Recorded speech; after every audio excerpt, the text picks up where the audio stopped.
Assalamualaikum warahmatullahi wabarakatuh. Jumpa lagi di channel Ngulik Horor.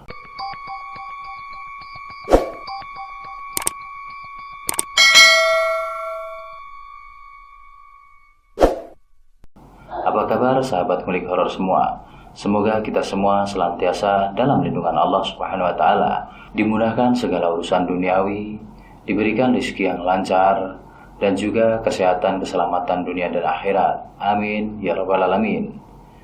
Pada kesempatan video kali ini, Ngulik Horor akan membawakan cerita tentang Durjana yang ditulis oleh Masrullah Faqih.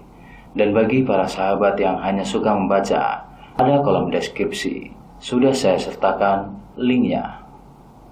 Berikut ceritanya. Bersekutu atau mati.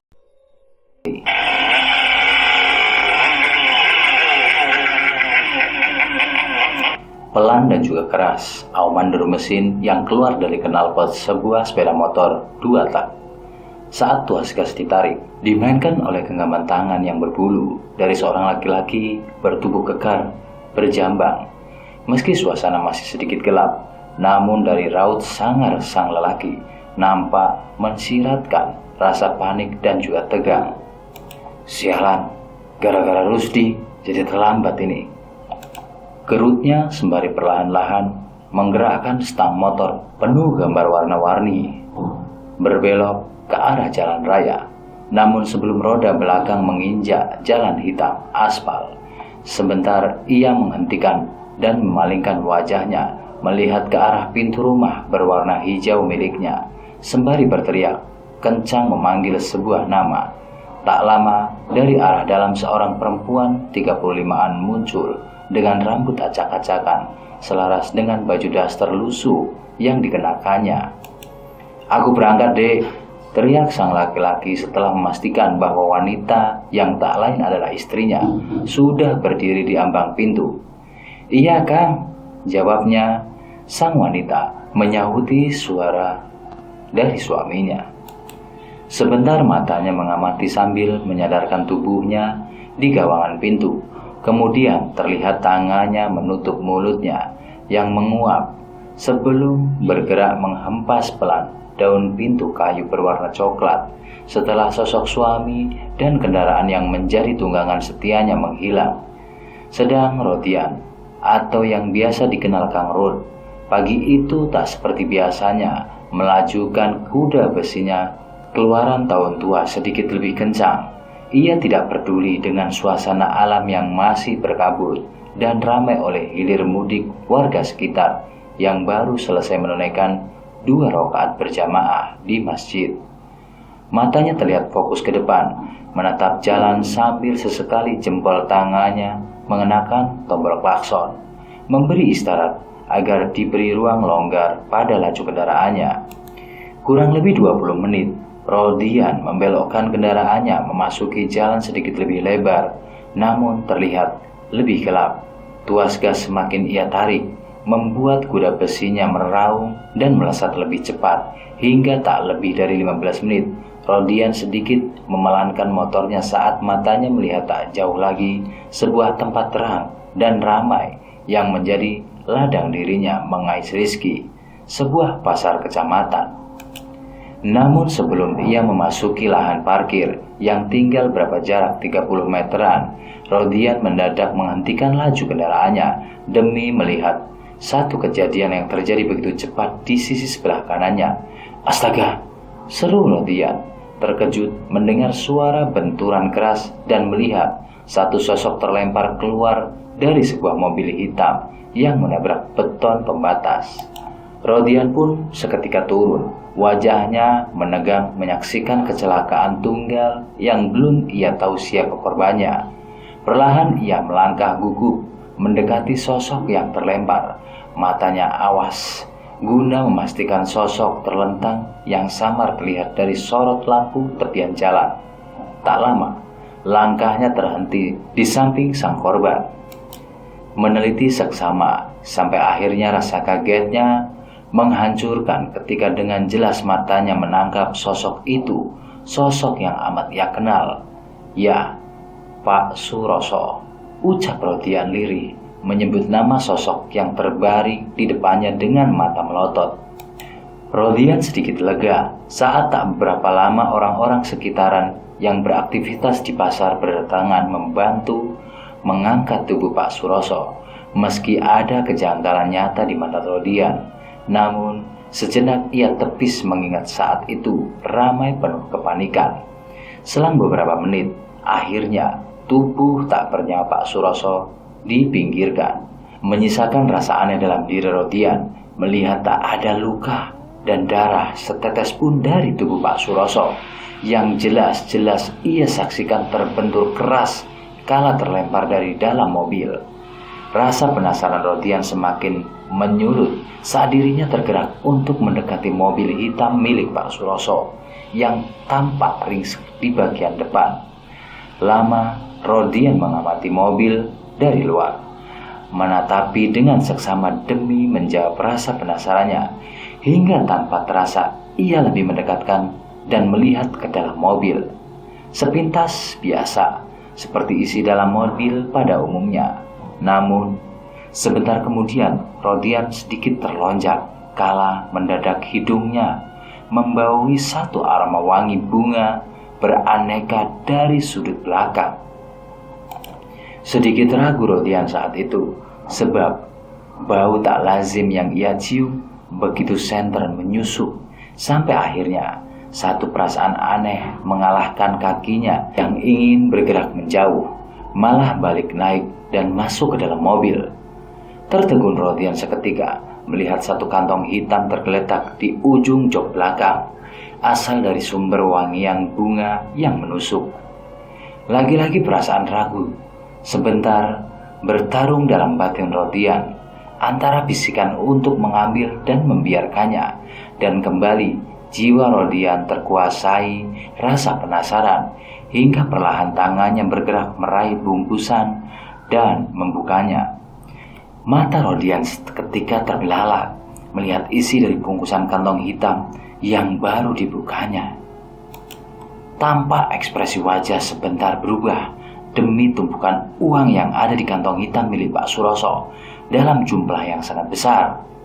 Segera Rodian menutup bungkusan itu dan memasukkan ke dalam lipatan perutnya bertutup jaket kulit hitam yang biasa ia kenakan. Rodian segera turun, dan tepat di saat itu beberapa lelaki tegap berseragam polisi datang mendekat. Sejenak berbasa-basi, Rodian pun berlalu mendekati kendaraannya. Sebelum Rodian menghidupkan kuda besinya, dirinya sempat bersitatap dengan seorang laki-laki tua yang menggeleng-gelengkan kepalanya, seperti tengah memberitahu satu isyarat kepadanya tentang satu hal yang telah ia lakukan. Namun isyarat itu tak berpengaruh apapun buatnya. Hati dan pikirannya telah terasuki, dikuasai oleh tumpukan uang milik orang lain yang ia anggap sudah mati, yang baru sekilas ia lihat tanpa memikirkan akibat dari perbuatannya bakal ia terima di kemudian hari. Dari sinilah cerita ini berawal dan akan saya mulai. Binar kebahagiaan terpancar dari raut wajah sang Rodian manakala ia pulang dengan membawa tumpukan uang yang terbungkus dalam sebuah kantong hitam. Uang yang seharusnya tak ia ambil, di samping bukan miliknya sendiri, juga dirinya tak menyadari bila dari tumpukan uang itulah malapetaka bakal datang bertubi-tubi. Namun godaan serta bisikan dari hatinya untuk menguasai membuat akal sehat Rodian mati, tak mampu membendung hingga membuatnya berpikir pendek, lalu memanfaatkan kesempatan di balik kematian seorang laki-laki kaya raya yang meninggal akibat kecelakaan tunggal penuh kejanggalan. Laki-laki yang juga sangat ia kenal, bahkan nama besar dari Pak Suroso sebagai seorang juragan berlimpah harta terdengar dan terkenal di beberapa kecamatan sekitaran kabupaten itu, membuat siapapun kala berhadapan dengannya akan tertunduk, merasa sangat kecil, tergerus dengan sandangan dunia yang tersemat di balik nama Suroso, tanpa tahu seperti apa laku Suroso sendiri ketika mendapatkan harta dunia yang membuat silau orang-orang di sekitarnya. Kita kembali ke Rodian. Guratan bahagia masih terus tersungging dari sudut bibir dan tiap lekuk kulit wajahnya. Ia yang tengah duduk di kursi tamu berwarna coklat memudar sambil menselonjorkan kedua kakinya di atas meja, tak menyadari jika di belakangnya ada sosok wanita yang sudah mendampinginya beberapa tahun, tengah terdiam memperhatikan penuh rasa heran akan sikapnya. Mas Ron kenapa? Kok kayak lagi seneng banget? Tanya sang istri yang tak lain dari Rodian. Kala tak tahan lagi dengan rasa penasaran melihat sikap suaminya. Rodian sedikit tergeletak kaget mendengar suara lembut istrinya yang kini sudah berdiri tepat di belakangnya sambil menyentuh bahunya, membuat sedikit rasa cintanya memudar. Namun tak berapa lama perasaan itu kembali memancar, bahkan lebih terlihat jelas saat tangannya mengeluarkan sebuah bungkusan yang terselip di perutnya. Apa itu, Mas?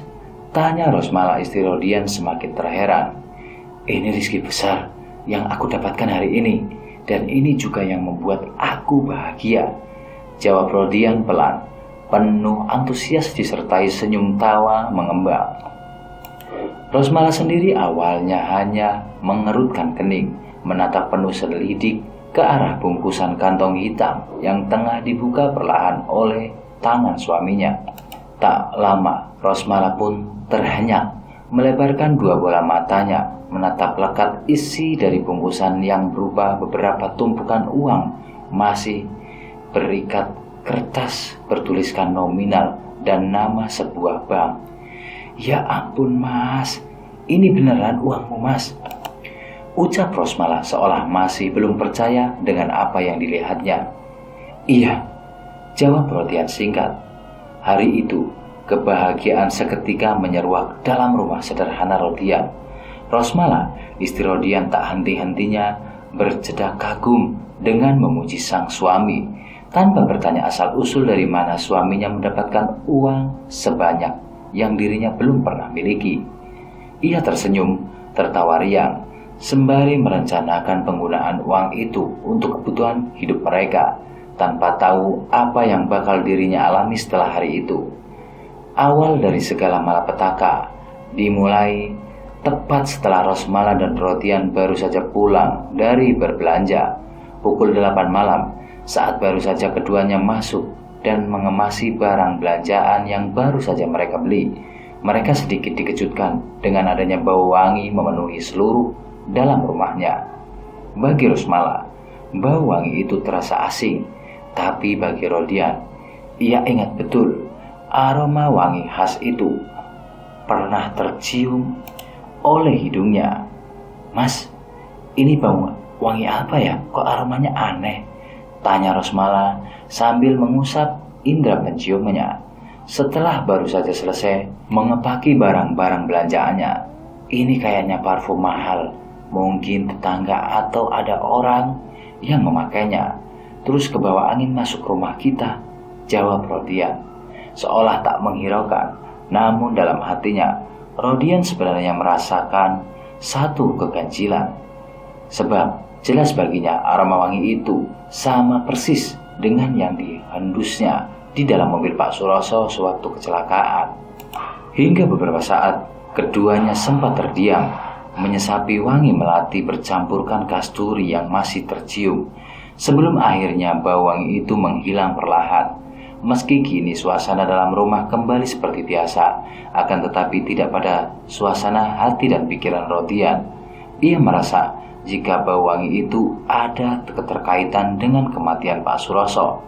Namun, demi melihat sang istri bahagia, ia pun menenggelamkan rasa janggal dalam benaknya. Mas, mau minum kopi? Tanya Rosmala yang melihat suaminya terdiam. Ah, iya dek. Sedikit terbata Rodian mengiyakan tawaran istrinya. Rosmala segera bergegas melangkah menuju dapur setelah mendengar jawaban suaminya. Jari-jari tangannya langsung menakar gula serta bubuk kopi ke dalam gelas. Akan tetapi, sebelum ia menuangkan air panas dalam termos pada gelas yang sudah terisi bubuk kopi dengan gula, Rosmala sedikit terjingkat dan mundur selangkah kala satu siutan angin lembut dan dingin menerpa wajahnya. Tak hanya rasa sejuk dari sapuan angin itu yang membuatnya terkejut, melainkan satu aroma wangi yang khas dan sempat ia cium saat di ruang tamu beberapa menit lalu. Kembali tercium pekat dibawa oleh angin itu. Merinding seketika tubuh Rosmala. Sempat ia ingin meninggalkan ruangan dapur kecil itu untuk memberitahu suaminya, tapi ia urungkan. Tak berapa lama, gumam dari bibir mencoba menepis hal negatif. Dalam pikirannya, menuturkan untuk kembali meneruskan membuat kopi. Rosmala sedikit lega saat bau itu telah lenyap dari penciumannya. Ia pun segera merampungkan segelas kopi yang akan disuguhkan pada suaminya.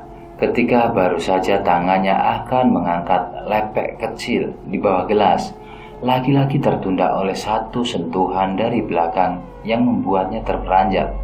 Tetapi kali ini, rasa kagetnya cepat berganti dengan seulas senyum manja ketika tahu bahwa yang baru saja merengkuhnya dari belakang adalah Rodian. Apalagi saat Rodian merapatkan pelukannya dan mengganti hembusan nafas dengan jilatan lidah di lehernya.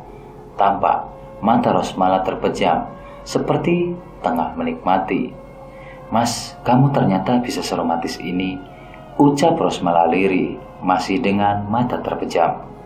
"Mas, nanti aja, ini kopinya diminum dulu," sambung Rosmala yang tak mendengar jawaban Rodian, tapi malah merasa suaminya semakin agresif. Rodian pun akhirnya menghentikan aksinya dan mengundurkan dekapan pada tubuh Rosmala. Kemudian perlahan ia melepaskan pelukannya serta beranjak meninggalkan Rosmala. "Loh, mau kemana, Mas? Ini kopinya taruh di mana?" tanya Rosmala saat melihat sosok suaminya mulai melangkah, namun tak menuju ke ruang depan, melainkan ke arah belakang. "Mas," lagi Rosmala memanggil ketika Rodian terus berjalan tanpa menghiraukan dirinya. Tepat sebelum tubuh Rodian keluar dari pintu menuju belakang, ia terhenti sejenak dan memalingkan wajahnya sebentar, menatap penuh arti sembari tersenyum nakal ke arah Rosmala sebelum meneruskan langkah dan keluar. Aneh, pikir Rosmala tiba-tiba. Ia tertegun sebentar memikirkan sikap tak biasa suaminya. Sedikit ada keraguan meluncur dalam jiwanya, tapi cepat ia tepis. Ia memilih untuk mengangkat segelas kopi dan akan menaruhnya di meja ruang tamu. Kembali, mata Rosmala tersengut menciut, keningnya berkerut melihat sosok Rodian suaminya duduk menyandar di sofa. "Mas Rodian kok cepat banget sudah sampai di sini?" pikir Rosmala dalam hati. Rosmala kemudian buru-buru meletakkan segelas kopi dan duduk di samping sosok Rodian, menatap sebentar sebelum menawarkan. "Mas, tadi ngapain di belakang?" tanya Rosmala setelah beberapa saat suaminya hanya terdiam. "Ke belakang? Kapan? Aku di sini dari tadi, gak kemana-mana," sahut Rodian dengan mimik serius dan sedikit heran. Rosmala yang masih tak percaya ucapan Rodian mulai meninggikan suaranya. Ia berharap bila suaminya sedang bercanda, tapi sekali lagi Rodian menjawab dan memastikan jika dirinya benar-benar tak kemana-mana, membuat Rosmala bingung dan landa kegelisahan. Ia mengingat betul semua kejadian yang baru saja berlalu beberapa menit. "Lalu, siapa Mas yang aku tadi lihat di dapur?" Lirih suara Rosmala bergumam, seperti tertekan rasa takut yang tiba-tiba menyelimuti jiwanya. "Mungkin kamu tadi sedang berhayal, Dek. Sudahlah, gak usah dipikirkan. Toh, kamu juga gak kenapa-napa," jawab Rodian mencoba menenangkan, walaupun dirinya sendiri seakan mempercayai satu keganjalan itu dari cerita istrinya. Malam itu, setelah sedikit tenang, Rosmala dan Rodian kembali mengulas rencana demi rencana dalam menggunakan uang hasil Rodian mengambil dari mobil Pak Suroso. begitu antusias dan bersemangat mengindahkan beberapa hal ganjil yang mereka alami.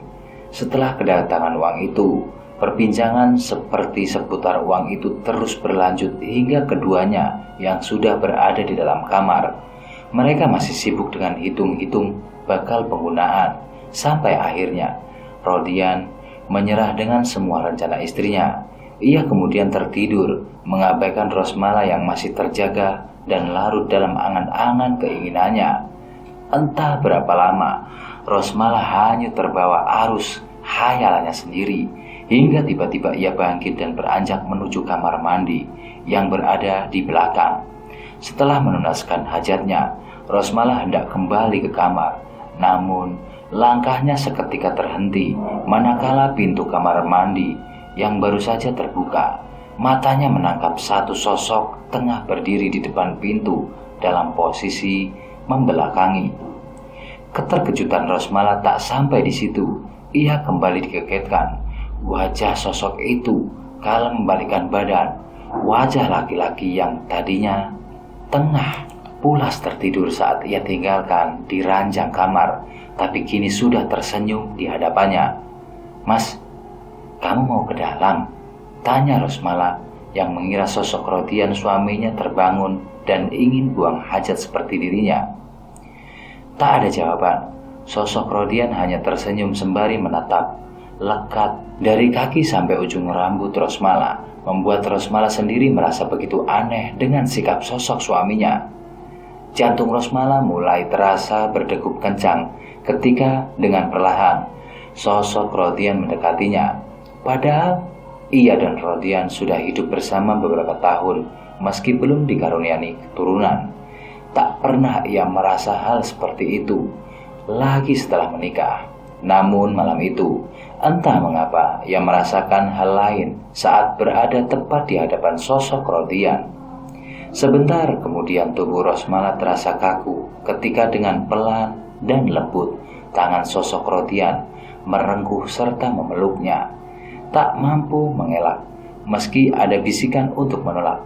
Tak lama Rosmala benar-benar merasakan hal aneh dan ganjil. Dari mulai tubuh sosok Rodian yang begitu dingin hingga wajahnya yang pucat pasi. Namun semua itu hanya mampu Rosmala ucap dalam hati. Lagi-lagi jiwa Rosmala tercekat mendapati deru nafas sosok Rodian yang menerpa wajah dan bibi Rosmala beraroma wangi bunga. Sejenak ia berpikir untuk lepas dari dekapan sosok Rodian. Namun semua sia-sia. Bahkan tanpa ia sadari, tubuhnya sudah terdorong masuk kembali ke dalam kamar mandi bersama tubuh dingin sosok suaminya. Entah berapa jam Rosmala membisu dalam dekapan sosok Rodian di kamar mandi. Yang ia rasakan saat itu, seluruh tulang-tulang tubuhnya terasa nyeri dan ngilu. Tak ada rasa nikmat atau apapun seperti biasa dirinya rasakan. Membuat dirinya meyakini jika sosok yang telah menggaulinya bukanlah Rodian suaminya. Namun itu semua tak kuasa ia ungkapkan manakala langkahnya yang tertatih sampai di dalam kamar dan melihat tubuh sang suami masih terbaring di atas kasur kapuk tanpa berselimut. Keinginan Rosmala untuk menceritakan kejadian ganjil dan memalukan yang baru saja ia alami hanya mampu ia pendam.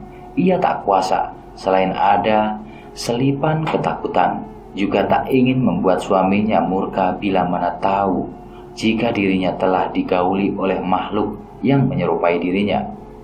Pikiran Rosmala terus berkecamuk. Sesekali ia pun mengingat kembali sosok yang menyerupai suaminya yang belum sekalipun dirinya dengar bersuara.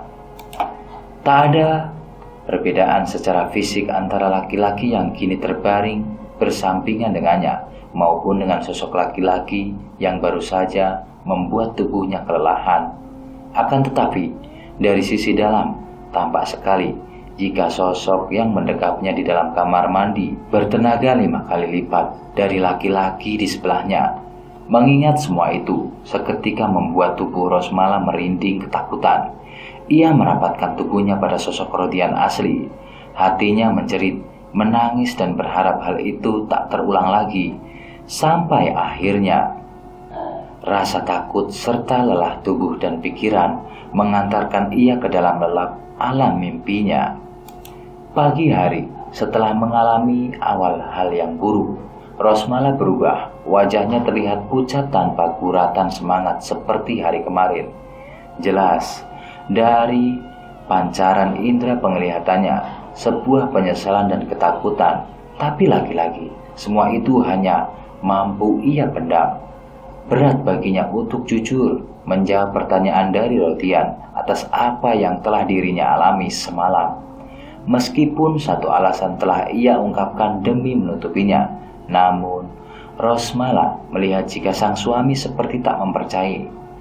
Ya sudah, kalau kamu kurang enak badan, lebih baik istirahat di rumah.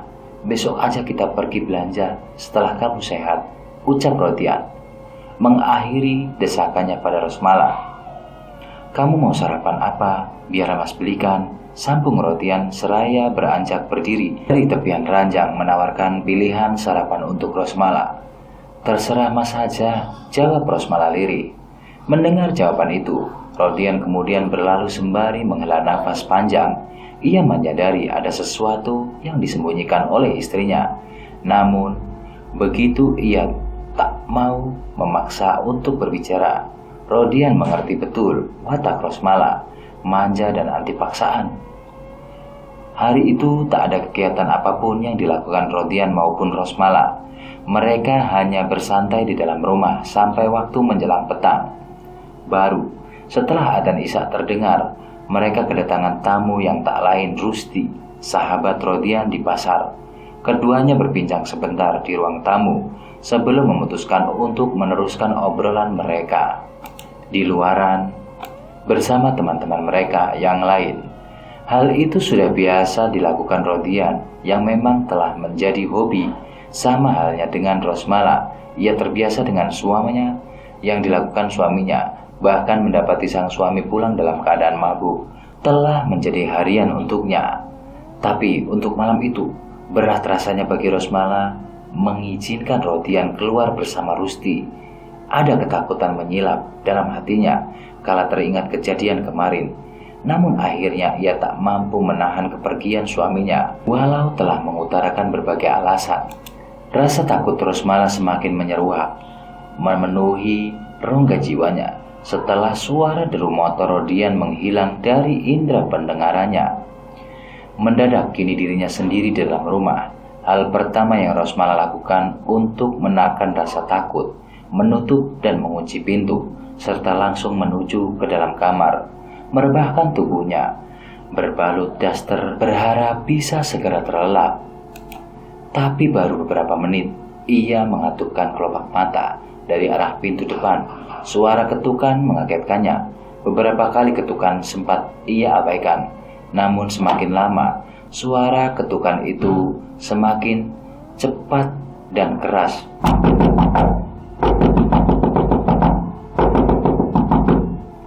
Memaksanya untuk bangkit guna memastikan siapa yang telah lancang menggedor-gedor pintu rumahnya di waktu malam. Rosmala sejenak tertegun, manakala tak mendapati siapapun di luar setelah dirinya membuka pintu. Hanya semilir hembusan angin malam yang menyapu wajah dan tubuh saat ia keluar memastikan. Sejenak ia mengamati suasana sepi di luaran dengan perasaan heran. Ia bingung dan mengingat-ingat kembali. Dirinya merasa yakin bila telinganya benar-benar mendengar suara gedoran pintu. Akan tetapi, sampai beberapa saat ia mencari-mencari, tak menemukan seseorang pun di luar rumah. Tanda tanya yang masih membersit dalam benak Rosmala seketika berubah dengan perasaan tegang dan takut ketika ia memutuskan untuk masuk dan hendak menutup pintu. Saat sebelum sempat tangannya merapatkan seluruh daun pintu kayu bermotif tangga susun dari celah dan bantuan cahaya lampu jalan, matanya melihat sosok tubuh tiba-tiba saja sudah berdiri di pinggir jalan ujung halaman rumahnya. Sosok itu tampak tegak, menghadap serta memandangi dirinya. Dari paparan cahaya lampu, sedikit jelas Rosmala melihat raut wajah sosok berbaju hitam itu. Bagi Rosmala tak ada yang aneh dari tampilan dan wajah sosok itu. Tapi, melihat gelagat serta kemunculan yang secara tiba-tiba membuat dirinya tersusupi rasa takut hingga tubuhnya merinding. Cepat-cepat Rosmala meneruskan menutup pintu dan mengunci kembali, serta buru-buru melangkah ke dalam kamar. Jantungnya masih terus berdegup kencang, membayangkan tatapan sosok laki-laki itu yang seperti ingin menelanjangi dirinya. Untuk beberapa saat lamanya Rosmala menikmati suasana hening, sebelum keheningan itu pecah oleh satu suara dari arah depan. "Riket." "Mas," panggil Rosmala saat telinganya mendengar suara pintu dibuka. Namun, beberapa kali Rosmala mengulangi panggilannya, tetap tidak ada sahutan. Sebentar Rosmala terdiam, mengamati serta memejamkan indranya dengan perasaan was-was. Duk, duk, duk, serp, serp. Lagi-lagi, kali ini Rosmala benar-benar dibuat senam jantung. Kala suara panggilannya malah tersahuti suara langkah kaki dan deritan kursi yang digeser. Bayang-bayang wujud sosok yang menyerupai suaminya pun seketika muncul dalam benaknya. Wajah pucatnya, dengus nafas berbau wangi melati, dan tatapan liar nakal memenuhi pelupuk matanya. Suasana kembali hening, membuat bimbang pikiran Rosmala antara percaya dengan suara-suara barusan atau itu hanya halusinasi saja. Entah berapa lama dia berpikir, sampai akhirnya memberanikan diri melawan rasa takutnya demi membuktikan. Rosmala pun bangkit dan beranjak dari ranjang. Pelan penuh hati-hati, kaki Rosmala menapak di lantai semen tanpa keramik. Langkahnya nyaris tak bersuara, hingga beberapa detik kemudian ia sampai di depan pintu kamar. Dirinya sempat ragu untuk menyibak kain tipis bermotif bunga yang menjadi penyekat antara ruang keluarga dan kamar. Perasaan itu muncul saat tiba-tiba bau wangi melati bercampur kasturi senter menyapu hidungnya. Namun, satu kekuatan dari rasa penasaran memaksa jari-jari tangan halus menepis perlahan kain menyekat pengganti pintu. Dek, jantung Rosmala bagai terjeda sebentar, kemudian terpompa kencang melihat ke arah dua buah kursi kayu yang saling berhadapan di antara meja kecil. Meja dan kursi yang biasa untuk dirinya dan Rodian gunakan untuk makan plus bercengkrama, layaknya ruang keluarga. Kini telah diduduki salah satu oleh sosok laki-laki tua berwajah hitam legam. Jiwa Rosmala benar-benar tercekak saat tatapan sosok laki-laki tua itu mengarah padanya, seperti tahu bila dirinya sedang mengintip dari balik kain tipis. Dengan cepat Rosmala pun mundur dan buru-buru kembali ke atas ranjang dan menutup tubuhnya dengan selimut. Dengus nafas memberu dan keringat yang deras mengucur. Tiba-tiba saja seperti berhenti dan membeku ketika tubuh Rosmala merasakan satu sentuhan lembut di bagian kaki. Rosmala ingin berontak, berteriak, namun semua itu hanya bisa ia lakukan dalam hati. Semakin lama, sentuhan itu tak hanya berkutat di bagian kaki bawah, melainkan perlahan mulai naik menelusur ke atas. Hal itu terus berlangsung tanpa adanya penolakan fisik dari Rosmala. Hingga puncaknya, Rosmala merasakan hawa dingin kala menyadari bila selimut dan beberapa helai pakaian yang melekat telah terlepas.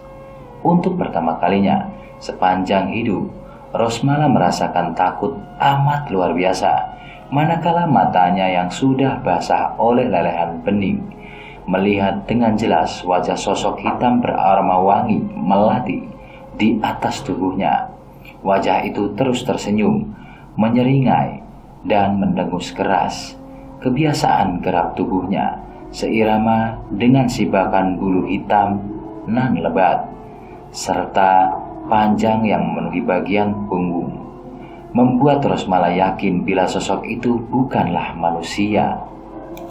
Dek, buka pintunya, Dek. Untuk kesekian kalinya, Rodian mengetuk dan memanggil Rosmala istrinya. Di sela tubuhnya yang sempoyongan, Rodian merasa adalah hal yang aneh. Tak seperti biasanya, ketukan dan panggilan sampai berulang-ulang.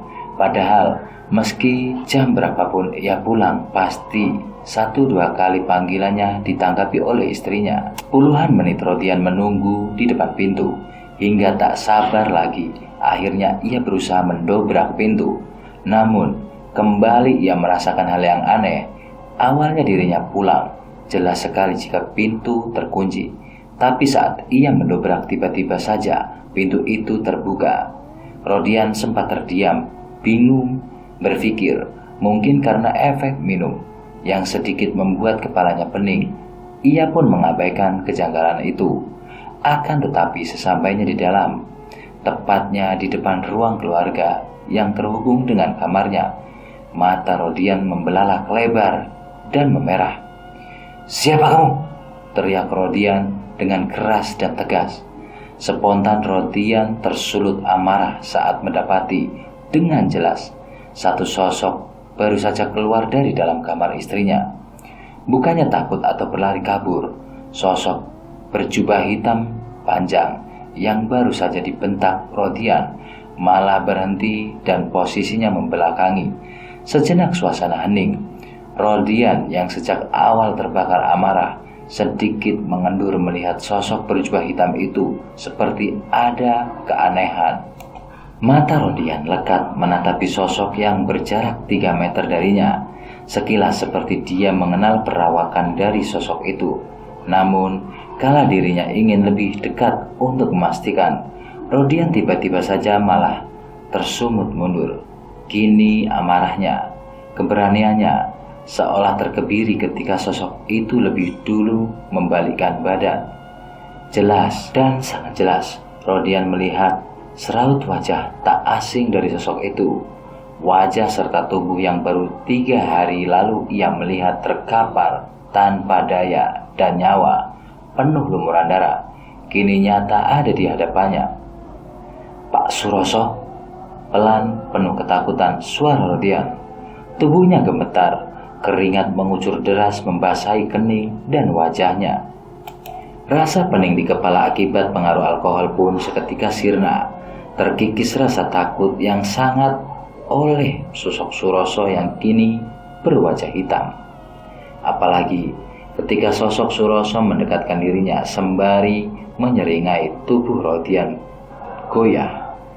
Kakinya terasa kaku, tak mampu ia gerakkan.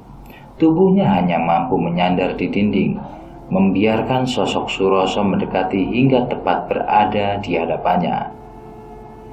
"Terima kasih, Kang Rod. Terima kasih," ucap sosok Suroso lirih di telinga kanan Rodian. Tak ada jawaban dari Rodian. Ia justru semakin ketakutan. Nafasnya seakan terputus. Dadanya terasa panas, tersesaki dengusan nafas sosok Suroso yang beromong busuk. Setelah mengucapkan beberapa kalimat, sosok Suroso pun beranjak meninggalkan Rodian dan sedikit demi sedikit mulai bernafas lega. Meski tak berlangsung lama, namun kejadian itu membuat mental dan kegarangan Rodian runtuh. Ia benar-benar buat shock. Sesaat lamanya hanya mampu terduduk menyandar pada dinding, mencoba menguasai dirinya dan mengumpulkan tenaga. Setelah merasa mampu berdiri dan bisa menguasai pikiran, Rodian kemudian bangkit melangkah perlahan menuju ke dalam kamar. Ia ingin segera melihat istrinya, hingga tak lama dirinya sampai, atau lebih tepat selangkah masuk ke dalam kamar. Hal mengejutkan kembali menghiasi pandangannya. Awal Rodian hanya tertegun, diam, serta mencoba mencerna. Tapi beberapa detik kemudian, saat otaknya mampu membaca situasi tentang apa yang sudah terjadi, matanya tak mampu menahan kucuran air bening yang meleleh. Perlahan Rodian bersujud, bersimbuh di sela isak tangis pilu sembari memunguti satu persatu pakaian istrinya yang berserak di lantai. Hatinya benar-benar terasa pedih, perih, tak terlukis dalam benaknya, apalagi saat ia sampai pada tepian ranjang, melihat sang istri terpejam dengan posisi terlentang tanpa sehelai benang. Membuat Rodian semakin tersayat, tangis amarah seolah tertahan dalam rongga dada Rodian. Hanya isakan yang menghiasi saat ia perlahan menutup tubuh telanjang istrinya dengan selimut. Rodian terduduk di samping tubuh lemah Rosmala, meratapi kehancuran jiwanya, menangis terseduh hingga nafasnya tersengal. Namun di saat itu satu pikiran berkelebat perihal asbab muasab malapetaka yang sudah menghancurkan hidupnya. Dengan tertatih Rodian bangkit, berjalan pelan mendekati lemari kayu di sudut kiri kamar. Perlahan ia membuka salah satu pintu lemari, sebentar menatap tumpukan kain lama. Sebelum mengalihkan pandangannya ke bagian tengah, ia sempat terperangah, seperti tak percaya melihat isi di dalamnya. Di mana-mana awal dirinya menyimpan sisa uang yang telah terpakai sebagian, hasil dari mengambil milik Suroso. Tapi kini bukan hanya sisa atau beberapa tumpuk saja, melainkan bagian tengah lemari itu telah penuh oleh tumpukan uang. Tidak mungkin, ini tidak masuk akal, gumam Rodian seolah tak percaya. Akan tetapi saat tangannya menyentuh mengambil beberapa tumpuk, uang itu sangat nyata baginya, membuat ia yakin bila semua yang ada di hadapan matanya bukanlah mimpi. Rodian akhirnya menutup kembali pintu lemari dan menguncinya. Setelah memastikan, ia pun beranjak balik mendekap ke ranjang dan berbaring di sisi Rosmala yang masih terpejam dengan nafas pelan teratur. Sesekali Rodian menatap wajah kelelahan istrinya. Dalam pikirannya terbayang bagaimana nasib sang istri saat dirinya pergi, membuat hatinya menjerit pilu. Namun di sisi lain melihat tumpukan uang yang begitu banyak dalam lemari membuatnya sedikit terobati. Entah pikiran dari mana Rodian langsung mengaitkan kejadian yang alami istrinya dengan munculnya uang itu. Ia pun kembali mengingat kalimat terima kasih yang diucap sosok Suroso. Meski tak jelas makna dan buat apa sosok Suroso mengucapkan itu, tapi Rodian sedikit bisa menerkanya. Rodian melewati malam itu tanpa terpejam sedikit pun. Kekalutan pikiran dan kebimbangan hatinya membuat tak sadar bila waktu hampir menjelang pagi. Dirinya baru tersadar saat mendengar isak tangis istrinya. Ia pun memeluk, mencoba menenangkan Rosmala yang semakin deras menitikan air mata. Mas. Rosmala yang masih dirundung ketakutan memanggil sebelum akhirnya mengeraskan suara tangisnya. Beban begitu berat dalam hatinya saat itu juga ia tumpah dalam dada suaminya. Sementara Rodian hanya tercengang mendengar cerita sang istri dari awal hingga sampai akhir muasal tragedi mengerikan yang sudah 2 kali dialaminya. Namun semua curahan beban yang dianggap aib oleh Rosmala, ada satu yang sedikit melegakan Rodian, yaitu tak bertanya atau mendesak pertanyaan dari kejadian itu, sehingga Rodian merasa tak perlu untuk bercerita apa sebenarnya pangkal dari tragedi memilukan itu. Sudahlah dek, kamu tenang saja. Meski hatiku pun sakit, tapi kita tak mungkin mengurus atau melaporkan. Aku akan berusaha mencari tahu penyebabnya agar tidak terulang lagi. Berat suara Rodian saat menimpali kerisauan hati istrinya. Hari itu, saat matahari mulai merangkak naik, Rodian memutuskan membawa Rosmala pergi sementara waktu dari rumah itu. Selain untuk menghiburnya, Dia juga ingin mencari tahu di balik kejanggalan yang menimpa keluarganya secara pasti, bukan berdasarkan akal, rabaan, dan buah pikiran. Oleh karena itu, Rodian pun memutuskan untuk menyambangi rumah mewah Suroso setelah menitipkan Rosmala pada saudaranya. Siang menjelang sore, Rodian akhirnya sampai di sebuah bangunan penuh ukiran dan berhalaman luas. Ia tahu dan sering melewati jalan depan rumah yang didominasi warna coklat tua. Tapi untuk pertama kali, dirinya memasuki halaman rumah milik Suroso. Rodian sendiri sebenarnya sudah mengenal baik sosok Suroso. Dirinya yang dikenal sebagai salah satu keamanan pasar, sering bertemu dan beberapa kali diminta tolong oleh Suroso sewaktu hidup. Sebab satu toko material besar dan 3 toko emas di pasar itu adalah milik Suroso. Namun selama ini, Rodian hanya mengenal sosok Suroso sebagai pengusaha sukses yang kaya raya tanpa tahu siapa dia sebenarnya dan dari mana sumber utama kekayaannya. "Permisi, sore," sapa Rodian setelah langkahnya sampai di depan pintu berdaun kayu jati penuh ukiran.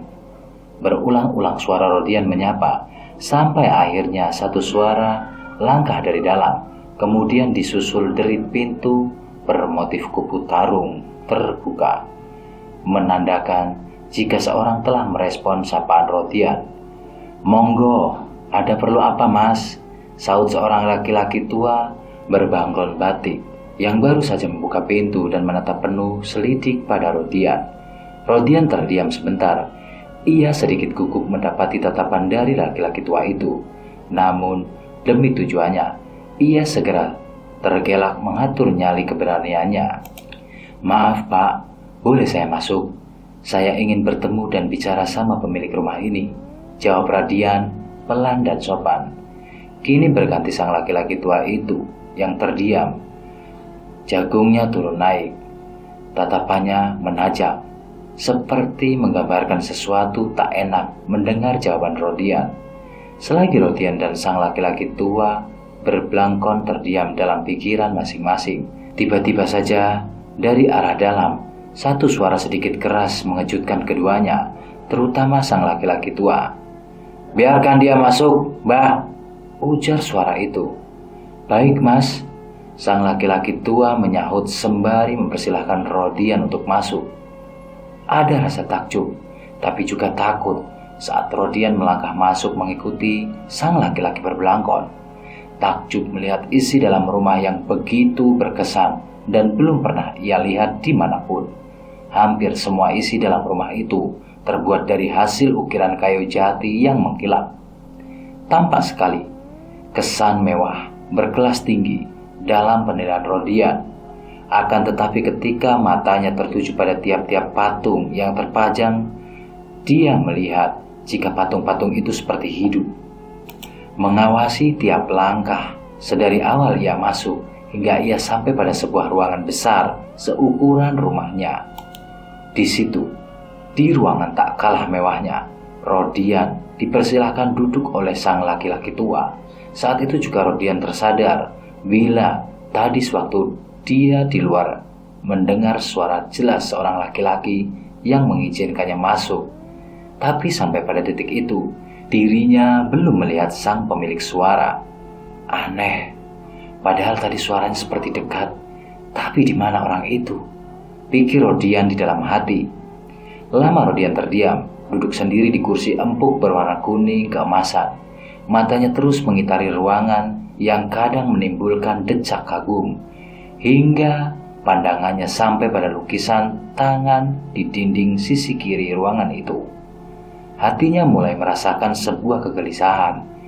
Sedikit takut Rodian kala melihat 4 lukisan yang berjejer di dinding, sama rata ukurannya, di mana salah satu dari lukisan itu di posisi bagian bawah ada lukisan Suroso, orang yang ingin dirinya ketahui ihwal sebenarnya. Di balik rasa takut dan gelisah, ada satu lukisan yang berada di posisi paling atas, menarik perhatian mata Rodian untuk berlama-lama menatapinya. Lukisan itu seperti nyata, menggambarkan sosok wanita ayu, bergalung, dan berselendang kuning keemasan, selaras dengan gaun kuning muda yang melekat di tubuhnya. Entah berapa lama Rodian menatap sosok wanita ayu dalam lukisan itu, hingga tak menyadari bila di depannya telah berdiri seorang laki-laki muda berkemeja batik. "Ada yang kamu lihat, Kang?" tanya sang laki-laki muda menyadarkan Rodian. Maaf Pak," jawab Rodian tergugup mendapati teguran dari sang empunya rumah. "Apa yang ingin Kang Rodian ketahui tentang ayahku?" Kembali Rodian terhenyak kaku mendengar ucapan sang laki-laki muda berjambang tipis yang telah duduk di hadapannya. Selain dirinya, tak menyangka laki-laki itu mengenal namanya, juga tentang maksud kedatangannya. "Maaf Pak, bagaimana Bapak tahu nama saya? Dan dari mana juga bisa tahu kalau kedatangan saya?" ucap Rodian pelan, namun terputus. "Kang Rodian gak perlu tahu dari mana saya bisa tahu. Yang jelas sekarang katakan saja apa yang ingin Kang Rodian tahu. Ihwal ayat saya," sahut laki-laki muda memotong ucapan Rodian. Saat itu juga, dengan memberanikan diri, Rodian akhirnya bercerita tentang awal dari melihat kecelakaan yang dialami Suroso, mengambil tumpukan uang, sampai terjadinya malapetaka terhadap istrinya, juga dirinya yang sempat bertemu sosok menakutkan Suroso. Sang pemuda yang mendengarkan sesekali menyunggingkan senyum sinis, seakan sudah mengerti tentang apa maksud dari cerita Rodian. Hingga pada titik akhir cerita panjang Rodian, sang pemuda masih terlihat tenang, walau keseluruhan cerita Rodian bersinggungan dengan Suroso, yang tak lain adalah ayahnya. Tapi itu seperti tak membuatnya terkejut sama sekali. Malah Rodian yang baru mengakhiri ceritanya merasa kikuk atas sikap sang pemuda. Ia yang mengira bakal akan ada perdebatan dari ceritanya itu.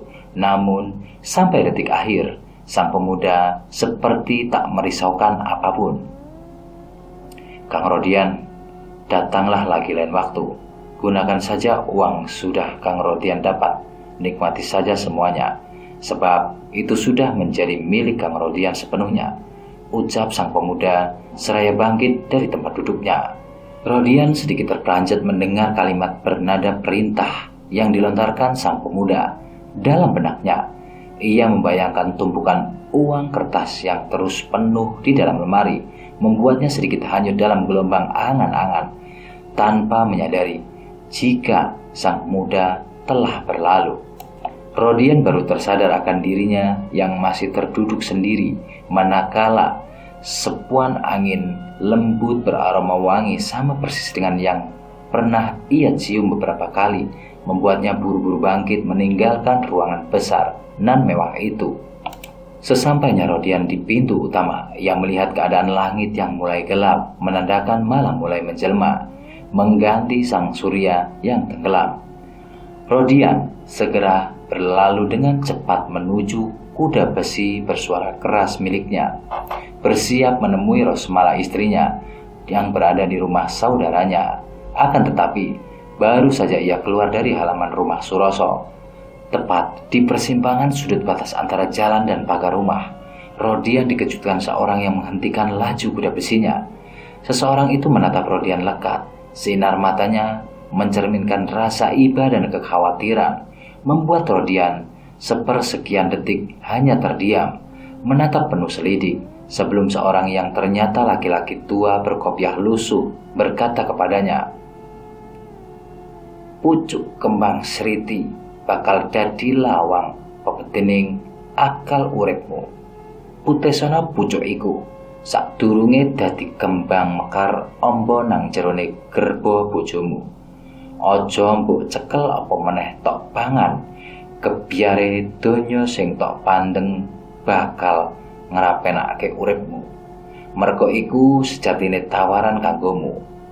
Bersekutu apa mati," ucap sang laki-laki tua pada Rodian. "Napa maksudnya, Mbah?" sahut Rodian tak mengerti. Meski ia tahu kalimat per kalimat, namun ia bingung dengan tujuan sang laki-laki tua yang berbicara seperti itu padanya. "Awakmu wis ngerti jero keretone Suroso. Wis ngerti kahanan sing ana nggo kuno, tapi gak ngerti apa isine. Pisan maneh tak ilangke ngger putusan, balekno maring Sang Kuwasa, aja ngasih awakmu sing gak iki dadi pajangan kaya liyan-liyane. Lagi ucapan bernada nasihat itu, satu peringatan terlontar dari bibir tua sang laki-laki. Namun hal itu malah semakin membuat Rodian bingung tanpa bisa berkata apa-apa lagi. Sampai sang laki-laki tua itu pergi, Rodian hanya tertegun dengan pikiran yang bercabang-cabang. Ramai jalanan kota yang masih dihiasi aktivitas para insan, meski langit dan alam telah tersudut malam. Namun hal itu tak membuat mereka mengundurkan semangat. Tapi lain halnya dengan Rodian. Gemerlap lampu kota beserta hiruk pikuknya seakan tak mempengaruhi jiwanya. Pikiran dan benaknya saat itu terhantui ribuan tanda tanya yang belum terjawab semuanya. Hanya sebagian kecil yang dirinya mampu mengerti dari runtutan kejadian aneh yang menimpa istri dan dirinya. Dari hasil olah terekam semesta, laju kuda besi bermesin 2 tak memiliki semakin ia pacu kencang. Ketika telah melewati jalanan kota beserta pasar mana biasa ia jadikan ladang mencari nafkah, dirinya ingin segera sampai di rumah saudaranya, bertemu dengan sang istri, dan akan mencoba menceritakan semuanya. Namun, hal aneh dan janggal lagi-lagi harus Rodian alami manakala ia sampai dan baru saja menstandarkan sang teman setia. Dirinya sudah disambut empunya rumah di depan pintu dengan raut kerut menandakan satu keheranan. "Loh, kok balik ke sini? Apa ada yang ketinggalan, Rod?" tanya saudara Rodian yang berdiri di ambang pintu menyambutnya. "Maksudnya, Kang? Kan saya mau nginap di sini sama Rosmala." Rodian yang belum mengerti menjawab dengan sedikit mengerutkan kening. "Bukannya kamu bilang gak jadi nginap di sini, dan tadi kan Rosmala sudah dijemput. Katanya kamu yang nyuruh," jawab laki-laki berpawakan sedang. "Anak dari kakak orang tua Rodian." "Maksud Kang Munir?" tanya Rodian yang mulai bingung. "Coba kamu tanya lagi sama Mbak Yumu itu, karena tadi yang jemput Rosmala ke sini ngomongnya sama Mbak Yumu." Baru saja laki-laki yang dipanggil Rodian dengan sebutan Munir selesai memberi perintah, dari arah dalam muncul wanita parubaya atau istri dari Munir. Dari istri Munir itulah Rodian mendapat menjelaskan lengkap dengan satu hal ganjil bagi dirinya, di mana ia mendapatkan penjelasan jika Rosmala istrinya telah kembali ke rumahnya sendiri bersama seorang wanita yang mengaku atas perintah dirinya. Sempat akan membantah Rodian saat itu, namun mengingat Munir dan istrinya belum mengetahui tentang keadaan Rosmala serta dirinya yang sesungguhnya, Rodian pun memilih untuk beralasan dan mengiyakan. Tak berapa lama, Rodian menggembar kembali kuda besi tua miliknya, meninggalkan rumah Munir yang sedikit tersusupi rasa curiga dengan perasaan bertambah kalut, marah, khawatir, bingung, bertumpuk menjadi dalam diri Rodian. Akal dan nalarnya seakan hanya terfokus pada pertanyaan, siapa wanita yang menjemput Rosmala? Sebab seingatnya selain istri dari Munir, dirinya tak mempunyai lagi saudara perempuan di daerahnya itu. Semakin panjang ia memikirkan itu, semakin besar rasa ingin tahunya akan sosok yang telah menjemput istrinya. Hal itu juga yang membuat Rodian semangat menarik tuas gas kendaraan roda 2 pabrikan Jepang. Hingga tak lama ia pun sampai di jalan depan rumahnya. Rodian segera membelokkan stang kuda besinya dan memarkirkan di halaman. Tak berapa luas rumah peninggalan orang tuanya. Saat itu Rodian sudah percaya bila Rosmala istrinya telah berada di dalam rumahnya, dikarenakan matanya melihat beberapa lampu telah menyala menerangi seisi rumahnya. Akan tetapi langkah menatap Rodian seketika terhenti mendadak tepat di depan pintu. Tubuhnya seketika terdiam dan merinding. Bahkan tangannya yang sudah menggenggam handle pintu ia urungkan untuk menekan. Beberapa menit lamanya, Rodian berdiri terpaku seakan tak percaya. Di samping juga rasa penasaran kala mendapati sesuatu yang aneh dari dalam rumahnya. Gak mungkin, itu bukan suara Rosmala, gumam lirih Rodian saat dengan jelas mendengar satu suara merdu yang tengah menembangkan sebuah lirik berirama dan berbahasa Jawa kuno. Lirik-lirik yang seakan lama semakin nyaring masuk gendang telinga Rodian. Terdengar merdu namun asing baginya. Entah karena suara sang penembang atau karena iramanya. Bagi Rodian, tembang Jawa itu membuatnya merinding dan merasa ada kengerian menyayat di dalamnya. Tak berapa lama tembang langgam Jawa kuno itu berhenti, menyadarkan Rodian jika dirinya telah lama berdiri di depan pintu. Tapi 3 tarikan nafas kemudian, Rodian kembali dibuat terkejut ketika tiba-tiba pintu terbuka dengan sendirinya. Bukan saja hanya itu, Rodian lagi-lagi terperanjat ketika satu suara wanita lembut dari dalam, seperti telah mengetahui keberadaannya. Masuklah. Kembali. Untuk ketiga kalinya, suara lembut itu seperti memanggil Rodian dan masih berdiri antara ragu dan juga takut. Tiba-tiba saja melangkah maju. Dirinya merasa seperti ada kekuatan yang terkandung dalam suara itu, membuatnya tak peduli lagi dengan pintu yang kembali tertutup. Dengan sendirinya, ketika kakinya telah menatap lantai di dalam rumah, Rodian terus melangkah, mengabaikan semerbak harum kembang yang tajam menusuk, menuruti satu kekuatan yang menarik dirinya hingga sampai di depan kamarnya sendiri.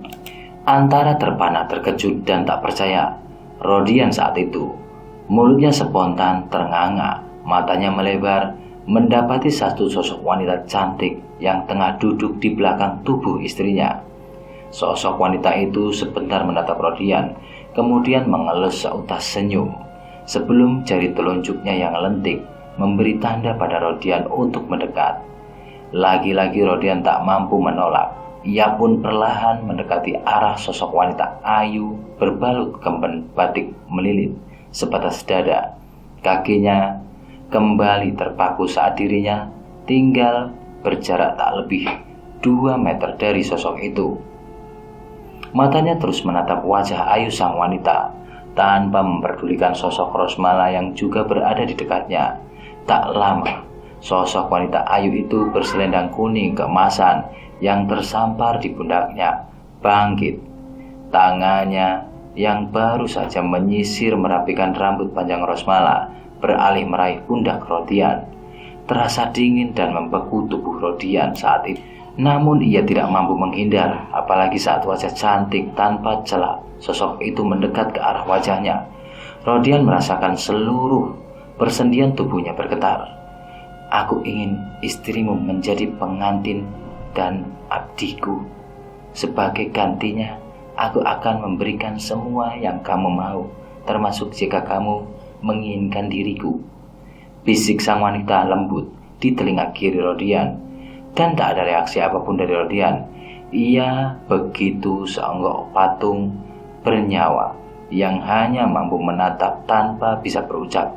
Namun beberapa saat kemudian, naluri sebagai seorang suami tiba-tiba saja tergolak dalam jiwa Rodian melihat sang istri yang telah berubah bak seperti seorang ratu, atau lebih tepatnya berdandan layaknya calon mempelai wanita, lengkap dengan hiasan khas Jawa, membuatnya berkeinginan untuk menghampiri dan bertanya. Rodian terus berusaha sekuat mungkin untuk membuka mulut di hadapan sosok Rosmala, tapi semua itu sia-sia. Semakin ia berusaha, semakin otot urat saraf dalam tubuhnya terasa kencang dan kaku. Rasa cemas dan khawatir seketika menyeruak pikiran Rodian. Kala dari arah pintu muncul sosok laki-laki tua bertelanjang dada. Sosok itu kemudian disambut sang wanita cantik sebelum duduk bersandang bersama Rosmala.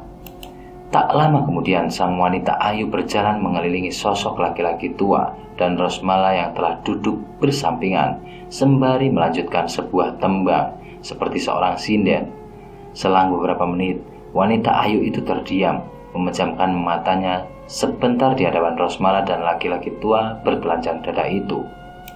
Saat ia kembali membuka matanya, perlahan tangan halusnya melepas selendang dari pundak dan meletakkan di atas kepala keduanya, seraya berucap beberapa kalimat. Menyaksikan kejadian itu nyata di depan mata, Rodian merasakan satu kengerian, sebab sosok laki-laki yang bersanding dengan istrinya adalah sosok Suroso, laki-laki yang ia tahu telah meninggal dan baru beberapa jam yang lalu sempat ia sambangi kediamannya. Ingin sekali ia berontak guna mencegah, tapi kekuatan dan tenaga di tubuhnya seperti hilang tertelan pancaran mata sang wanita ayu. Sampai pada detik terakhir upacara yang Rodian belum mengetahui tujuannya, di mana sosok Suroso membawa pergi istrinya dan melewati tempatnya berdiri, Rodian masih tak mampu untuk bergerak. Mulai saat ini, istrimu telah menjadi abdi sekaligus penggantiku. Tugasku menyambung trah abadi Sasongko telah selesai, dan sekarang aku ingin menjadikan kamu sebagai pengikut setiaku. Kemarilah. Mendengar ucapan tersebut, sang wanita ayu, seketika tubuh Rodian bagai tersengat aliran listrik. Ia mampu menggerakkan kaki dan bagian tubuh lainnya, menyahuti perintah sang wanita ayu, dan satu anggukan sebelum melangkah pelan mendekat. Meski ada bisikan di batin yang menyuruh untuk menolak, Rodian kemudian duduk di tepian ranjang, matanya tak lepas memandang wajah ayu berhias senyum merekah yang semakin menambah daya pesona sosok itu. Tak lama kemudian, Rodian terbaring menuruti dorongan kecil jari-jari tangan sang wanita yang telah berposisi di atas tubuh Rodian. Kapan persisnya, Rodian tak mengetahui. Ia hanya tahu bila tubuhnya serta sang wanita sudah tak terbungkus apa-apa. Namun, sebelum sesuatu hal sakral lebih jauh terjadi, diawal dengan satu bisikan menyentak kuat dalam batin, tiba-tiba saja dari tubuh Rodian seperti mengeluarkan sesuatu yang menghantam dan mendorong tubuh sosok wanita ayu hingga terbetal dan jauh dari atas ranjang. Tepat di saat itu Rodian tersadar. Ia buru-buru mengenakan kembali pakaiannya, segera melompat dari ranjang, berdiri menjauh dari sosok wanita yang sedang meraung kesakitan. Setelah jatuh terjenggang oleh kekuatan yang Rodian sendiri belum tahu asalnya. Sejenak suasana dalam kamar dirasa panas oleh Rodian, berbanding balik dengan keadaan beberapa menit yang lalu. Sama halnya dengan yang terjadi pada sosok wanita itu. Jika awal mualanya Rodian merasa terpesona akan paras dan wangi tubuhnya, kini sebaliknya, tak hanya rasa takut, rasa jijik teramat sangat juga langsung menghinggapi perasaan Rodian yang melihat perubahan wujud sosok wanita itu, di mana sekarang Rodian melihat sosok tua berambut acak-acakan, berbau anyir busuk, berasal dari kulit wajah yang mengelupas dan mengeluarkan lendir.